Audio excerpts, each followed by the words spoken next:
Ladies and gentlemen, I've got to tell you that this constitutional amendment 65 is the worst thing that's ever happened to the state. And I want to tell you the misinformation, the misconstruing of the truth and so forth has gone to lengths that I've never seen before in my life. What's so important to emphasize here today is that when you go in that voting booth, you're going to look at only simply 19 words, which sound like "Are you for mom and apple pie?" But there's 2,500 words on 7 pages. Those 7 pages, they paid law firms and attorneys over $500,000 to draft those 7 pages. That's why right now we've got the Supreme Court looking at the situation as well. So if you don't read those 7 pages, you're doing yourself in this state of Mississippi a huge disfavor, and we'll all wake up after this is over, if this passes, and we'll say, oh my goodness, what did we do? I can't believe it. I didn't know this. I didn't know that. So the first thing I want to tell you, who do you trust? Do you trust $5.2 million raised by some from out-of-state cartel members? Over $1.5 million was raised from out-of-state marijuana money for compassion in Mississippi. Now, I will tell you that everything they've framed in their articulation of this Amendment 65 is all medical, medical this, medical that.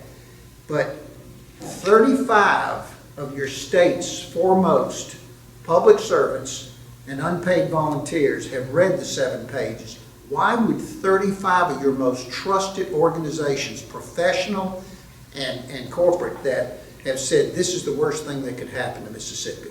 So we're against 65. Now, I will tell you that the voting is very complicated. And the ballot, as you see it here, you'll only see 19 words at the top here to tell you what you're voting for. You won't see the 7 pages that go on and on about the things that Judge Pickering will be telling you about here today that are just very flawed things, the worst thing that could happen in our Constitution. So the way we explain it is to vote for the bottom 2 bubbles on the ballot. The first one will be vote against both initiatives.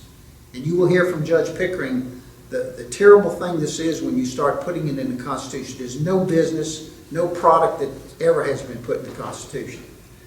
So when you get to this, and that's going to be the ballot, and this is how the ballot will look right here when you go to vote. That's the 19 words, and this is where you'll be voting. So you vote against both initiatives. If that fails to win, you will go to the second part.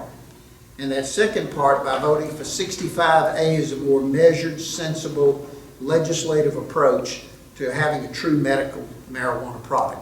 I'm on the State Health Board, and the State Health Officer, Dr. Dobbs, has pledged at one of the public meetings that we do want to develop a true medical product. There are compounds in marijuana that have benefit. Mississippi is the only state that grows it for research purposes. So we want to pursue that. But what we're talking about here today, and I will show you, which one of these is medical marijuana? The one on your left or the one on your right? Well, guess what? They're both one thing. They're both marijuana, simple marijuana. Just because you put a word at the bottom of each page doesn't make one medicine and medical and one street drug. They're both simply. In this amendment, they're saying you can smoke it, you can vape it, you can take gummies, you can take brownies. A parent can give consent to the doctor there's no such thing as a prescription. It is strictly a certification, a certificate. If you tell me you got pain, I can't test you. You tell me you got pain, okay, I'll give you a certificate, and now you got medical marijuana. It's an all-cash business, which is going to be money laundering, and it's going to create a black market like you've never seen before, because each patient will get 300 joints a month. 2, that's 600. Give it to a child, that's 900 joints. You don't think there'll be some secondary sales with it? It's all cash. So your Medicaid, Medicare, your health insurance, your credit cards, you can't, this got to be paid with cash. It's an all cash business. They have isolated this to where they get all the revenue off of it. They're charging fees equivalent to state tax rate.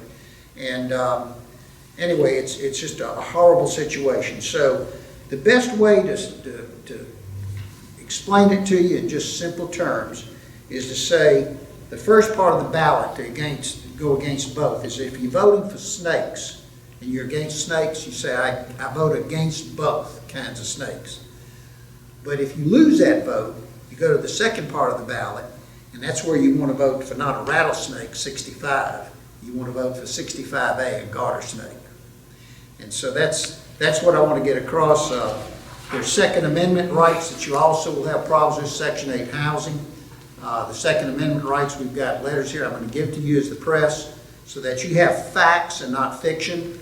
And this letter here is from the Department of Justice saying that if you have a medical marijuana card, you could have your gun rights taken away. You can't buy a gun, you can't have a concealed carry permit, and so forth. So that kind of frames. Now I'd like to call on Dr. Mark Horn, who has made presentations, and he's president of the Mississippi State Medical Association, and can tell you absolutely the true whether it's medicine or not. Thank you.